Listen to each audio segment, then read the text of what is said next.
Hello বন্ধুরা, ইজিটিসি স্কুলের পক্ষ থেকে তোমাদের স্বাগতম।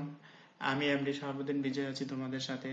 আজকে হাজির হয়েছি পদার্থবিজ্ঞান প্রথম পত্রের দ্বিতীয় অধ্যায় ভেক্টর নিয়ে। তো আমার চ্যানেলটি এখনো যারা সাবস্ক্রাইব করোনি এখনই সাবস্ক্রাইব করে নাও এবং পাশে থাকা বেল আইকনটি ক্লিক করে নাও যেন নতুন নতুন ভিডিওগুলো তোমরা আপডেট পেতে পারো। তো দেরি না করে শুরু করা যাক। ভেক্টর সম্পর্কে জানতে হলে প্রথমেই রাশি সম্পর্কে জানতে হবে, কারণ ভেক্টর একটি রাশি।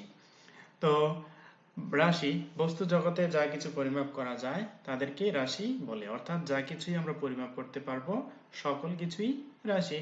দৈর্ঘ্য, ভর, বেগ, ত্বরণ, সরণ, মন্দন, তড়িৎ বল, তড়িৎ ক্ষেত্র, তড়িৎ তীব্রতা, চুম্বক দ্বিমেরু, আলোক ফ্লাক্স ইত্যাদি সবকিছুই আমরা পরিমাপ করতে পারি, তাই এই সকল কিছুই রাশি।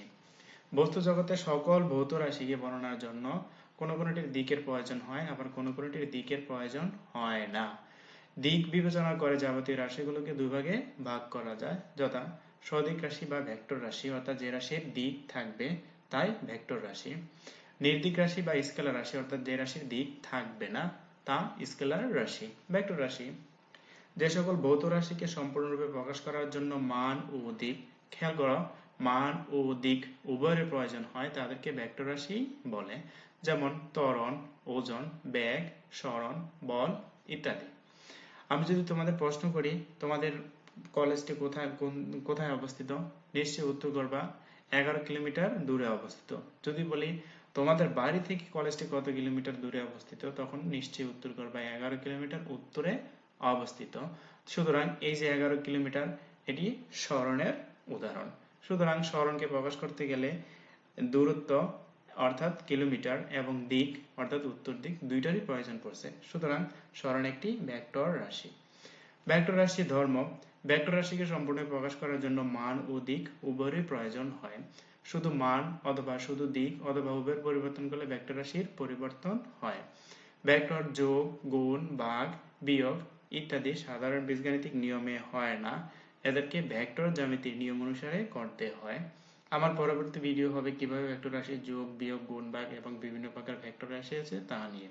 তো আমার চ্যানেলটি এখনই সাবস্ক্রাইব করে নাও এবং পরবর্তী ভিডিও পাওয়ার জন্য বেল আইকনটি ক্লিক করে নাও। দুটি ভেক্টর রাশির মধ্যে কোনটির মান শূন্য না হলেও তাদের গুণফল শূন্য হতে পারে। দুটি ভেক্টর রাশির গুণফল প্রকৃতির উপর নির্ভর করে গুণফলটি স্কেলার রাশি অথবা ভেক্টর রাশি হতে পারে। পরবর্তী ভিডিওতে তোমরা সেটা দেখতে পাবা কিভাবে দুটি ভেক্টর রাশি গুণ করলে ভেক্টর রাশি দুইটি স্কেলার হয়ে যায় অথবা ভেক্টর রাশিগুলো ভেক্টরই থেকে যায়। স্কেলার রাশি যে সকল ভৌত রাশিকে শুধু মান দ্বারা সম্পূর্ণরূপে প্রকাশ করা যায়, দিক নির্দেশের প্রয়োজন হয় না, তাদেরকে স্কেলার রাশি বলে, যেমন দৈর্ঘ্য, সময়, ভর, দ্রুতি, কাজ ইত্যাদি স্কেলার রাশি। আমি যদি তোমাদের প্রশ্ন করি তোমাদের ঘড়িতে কয়টা বাজে, নিশ্চয়ই উত্তর করবা 10টা 15 বাজে। কখনো কি উত্তর করেছো 10টা 15 উত্তর দিক বা দক্ষিণ দিক উত্তর করনি? তার মানে এই সময় প্রকাশ করার জন্য আমাদের শুধুমাত্র মানের প্রয়োজন হয়, কোনো দিকের প্রয়োজন হয় না, তাই সময় একটি স্কেলার রাশি। তো আমার পরবর্তী ভিডিও পাওয়ার জন্য যারা এখনো চ্যানেলটি সাবস্ক্রাইব করোনি সাবস্ক্রাইব করে নাও এবং পাশে থাকা বেল আইকনটি ক্লিক করে নাও। নিয়মিত আমার এই চ্যানেলে ভিডিও আপলোড করা হবে একাদশ দ্বাদশ শ্রেণীর পদার্থবিজ্ঞান, রসায়ন বিজ্ঞান সহ ষষ্ঠ থেকে দশম শ্রেণীর সকল বিষয় ধারাবাহিকভাবে এই চ্যানেলে আপলোড দেওয়া হবে। তো তোমরা যারা এখনো চ্যানেলটি সাবস্ক্রাইব করোনি সাবস্ক্রাইব করে নাও। আজ এই পর্যন্তই। আল্লাহ হাফেজ।